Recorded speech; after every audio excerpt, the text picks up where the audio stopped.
अस्सलामु अलैकुम नाज़रीन, उम्मीद है कि आप सब खैरियत से होंगे। आज हम आए हैं अहमदनगर ज़िले के भिंगार नाम के गांव में। इस गांव के अंदर औरंगज़ेब आलमगीर रहमतुल्लाह अलैह का बनाया हुआ एक छोटा सा किला है। इस किले के अंदर औरंगज़ेब रहमतुल्लाह अलैह की बनाई हुई बहुत सारी चीज़ें हैं। यहाँ पर उनकी एक खूबसूरत बनाई हुई मस्जिद भी है, जिसके अंदर वो नमाज़ पढ़ा करते थे। और एक छोटा सा उनका खानका है, जिसके अंदर बैठकर वो अल्लाह से अपने ताल्लुकात जोड़ा करते थे, यानी मुनाजात करते थे। इसके अलावा यहाँ पर एक बारादरी नाम की इमारत है, जिसके अंदर बैठकर वो हुकूमत के बहुत सारे फ़ैसले किया करते और हुकूमत का निज़ाम इस यहीं से चलाया करते थे। इसके अलावा यहाँ पर जब उनका इंतकाल हो गया तो एक चबूतरा बनाया गया है, जिसके ऊपर उनको यहाँ गुस्ल दिया गया था और यहीं से उनकी लाश को खुल्दाबाद ले जाया गया था। तो हम इन सारी बातों को अंदर जाकर देखेंगे और इसी के साथ और भी उनकी ज़िंदगी के ऊपर कुछ हम वीडियो के आखिर में बात करेंगे। तो आपसे गुजारिश है कि आप इस वीडियो को आखिर तक ज़रूर देखें। चलो तो हम अंदर चलते हैं। देखिए, ये उनकी बनाई हुई मस्जिद है। देखिए कितनी सीधी सादी है। ये जो आगे का हिस्सा जो कॉलम दिख रहा है, ये आज का बनाया हुआ है, लेकिन ये दरमियान के अंदर मस्जिद है, जहाँ पर अब मदरसा चलता है और यहाँ काफ़ी बच्चे पढ़ते हैं। ने 500 के करीब बच्चे यहाँ मदरसा पढ़ते हैं। ये कितनी सीधी सादी उनकी ज़िंदगी थी, वैसी उनकी इमारतें भी बहुत सीधी सादी हैं। वो बहुत ज़्यादा शौकीन इंसान नहीं थे कि शौक़ के लिए ज़िंदगी गुजारते होंगे, ऐसा नहीं थे, बल्कि वो बहुत सीधी सादी ज़िंदगी गुजारते थे। देखो, बीच में मस्जिद है, उस तरफ भी एक सराय की तरह है रहने का, इस तरफ भी है। मैं आपको अंदर जाकर मस्जिद और वो सराय नहीं दिखा पाऊँगा, इसलिए कि वहाँ पर क्लास चालू है, उनको डिस्टर्ब हो सकता है। ये वज़ू खाना उसी ज़माने का है और ये जो फव्वारा नज़र आ रहा है, ये चारों तरफ चार और बीच में, ये भी उसी ज़माने का बताए थे यहाँ के लोग। अब देखिए, यहाँ पर क्लास चालू है तीनों जगह, इसीलिए मैं आपको अंदर जाकर मस्जिद नहीं दिखा पा रहा हूँ। लेकिन इसके नीचे एक उनका बनाया हुआ खानका है, जिसके अंदर वो ज़िक्र अज़कार करते थे, अल्लाह से दुआ वगैरह करते थे। वो जगह मैं आपको दिखाता हूँ, क्योंकि वो जगह खाली है। चलो तो हम उनकी खानका को देखने के लिए बाहर चलते हैं। देखिए, यहाँ पर ये सामने दफ्तर नज़र आ रहा है, ये भी उसी ज़माने का है। देखिए, यहाँ पर लिखा है खानका आलमगीर। ये ऊपर मस्जिद है और ये नीचे ये छोटा सा दरवाज़ा है, इसको खोल के अंदर जाना है।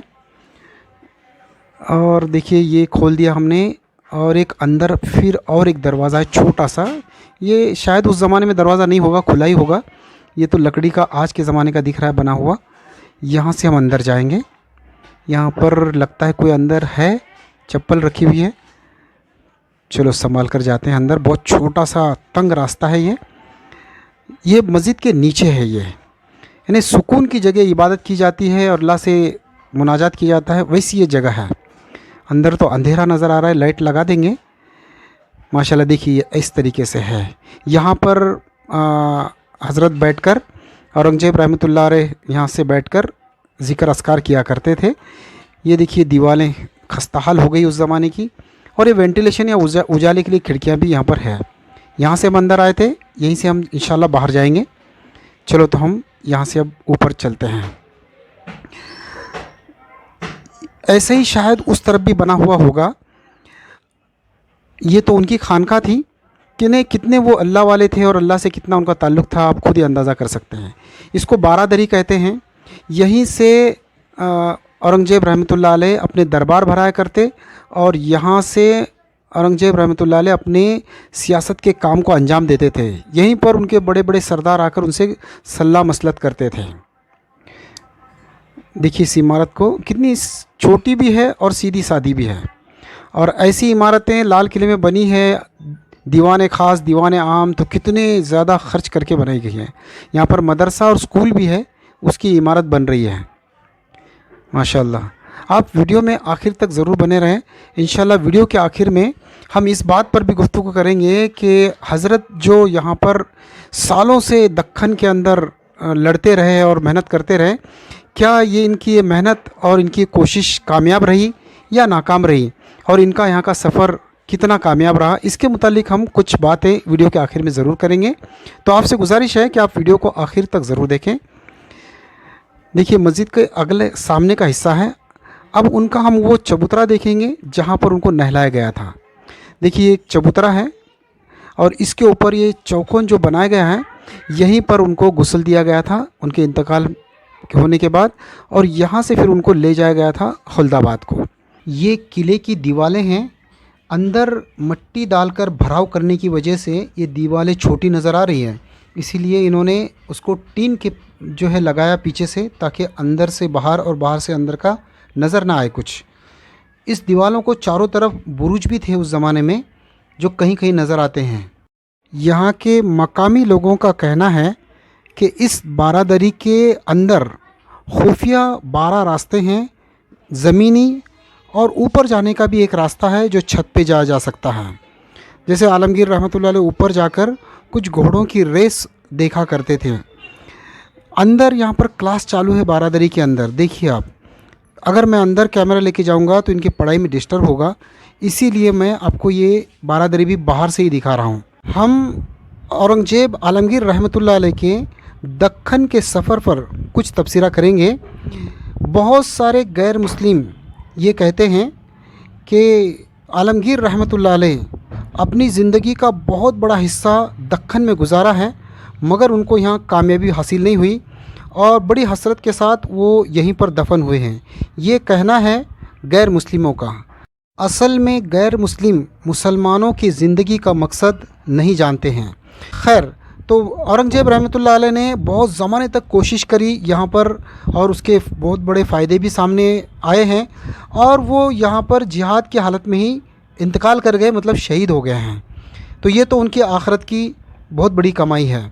इसलिए कि देखिए ये जो अबू अय्यूब अंसारी रज़ी अल्लाह ताला अन्हु है, इनकी 70 साल से भी ज़्यादा उम्र थी जब एक लश्कर जा रहा था इस्तांबुल को कुस्तुनतुनिया फ़तह करने के लिए। तो ये उस लश्कर में इतनी उम्र के होने के बावजूद भी शरीक हुए।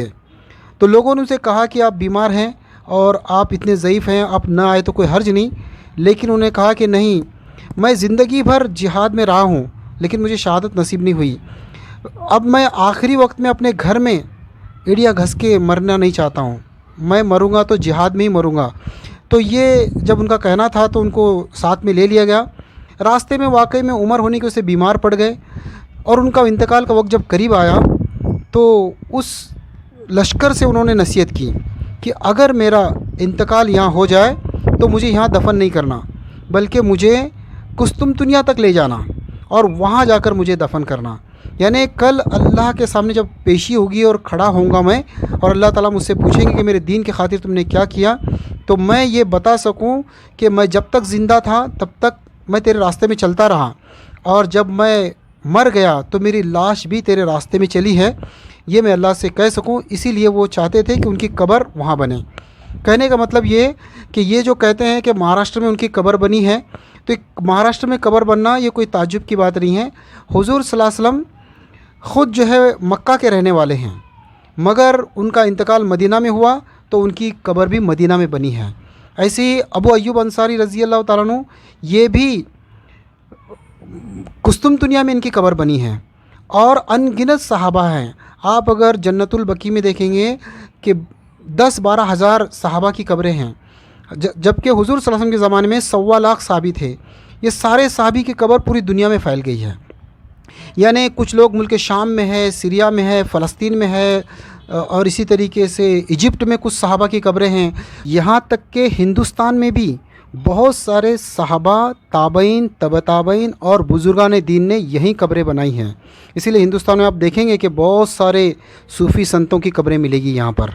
यानी मुसलमान का सब में बड़ा जो एजाज़ है वो ये है कि वो अपनी कब्र वहाँ ना बनाए जहाँ वो पैदा हो गया है, बल्कि वो अपनी कब्र वहाँ बनाए जहाँ पर उसने जाकर मेहनत करी है और लोगों तक अल्लाह का दीन पहुँचाया है।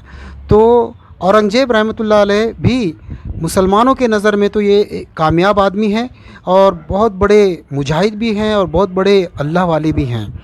अब गैर मुस्लिम इस बात को नहीं समझते, इसीलिए वो ये कहते हैं ज़मीन भी नसीब नहीं हुई और वो जो है महाराष्ट्र में दफन है। तो महाराष्ट्र में दफन होना ये मुसलमानों के लिए और इस्लाम के एतबार से एजाज़ की बात है।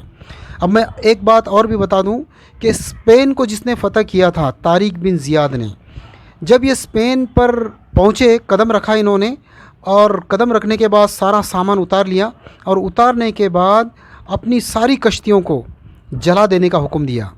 तो सारी फ़ौज के जो लोग थे उन्होंने कहा कि फिर हम वापस कैसे जाएंगे अगर कश्ती जला देंगे तो तारिक बिन ज़ियाद ने जो बात बताई वो बात हर मुसलमानों को याद रखने की है और गैर मुस्लिमों को भी समझने की है। तारिक बिन ज़ियाद ने ये कहा कि हम वापस जाने के लिए नहीं आए हैं, या तो हम यहाँ फ़तह हासिल करेंगे या फिर हमारी कब्रें बनेगी यहाँ पर। और ऐसा ही हुआ कि तारिक बिन ज़ियाद रहमतुल्लाह अलैह ने स्पेन को फ़तह कर लिया और 700-800 साल तक स्पेन में मुसलमानों की हुकूमत रही है। शानदार तरीके से इन्होंने वहाँ पर हुकूमत करी है। कहने का मतलब ये है कि मुसलमानों के लिए ये एजाज़ की बात है कि वो अपनी ज़िंदगी को जिहाद में लगाए और जहाँ पर वो जाके काम करता है और जहाँ मेहनत करता है वहीं पर उसकी कब्र बने। आप खुद देख लें कि गौरी सल्तनत से लेकर खिलजी, तुगलक और जितनी भी सल्तनतें हुई हैं, जैसे मुग़ल सल्तनत हुई है, इनकी भी सारे बादशाहों की कब्रें हिंदुस्तान में ही है। इन्होंने अपनी कब्रगाह अपने जन्म स्थान को या अपने वतन को नहीं बनाया, बल्कि हिंदुस्तान ही को अपना वतन समझा और हिंदुस्तान के अंदर ही इन्होंने हुकूमत करी और जो कुछ इन्होंने कमाया वो सब यहीं पर लगाया और जब मौत आई तो वो यहीं पर इस ज़मीन का पैबंद बने हैं और यही उनकी कब्रें बनी हैं। यही है इस्लाम का उसूल।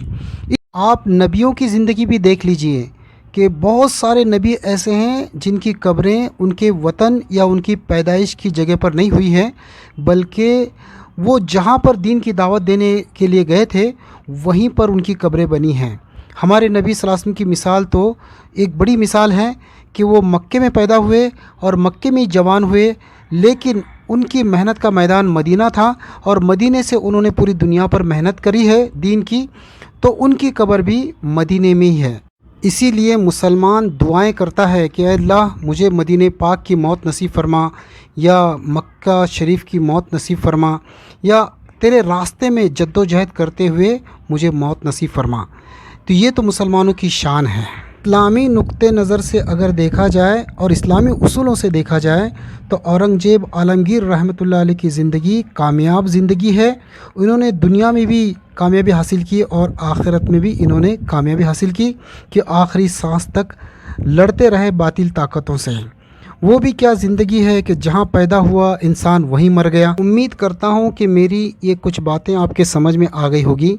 अगर ये वीडियो आपको अच्छी लगी है और ऐसी वीडियो अगर आप बार बार देखना चाहते हैं तो इस वीडियो को ज़रूर लाइक करें और चैनल को सब्सक्राइब भी करें। चलो तो मिलते हैं ऐसी किसी और वीडियो के साथ। अल्लाह हाफिज़।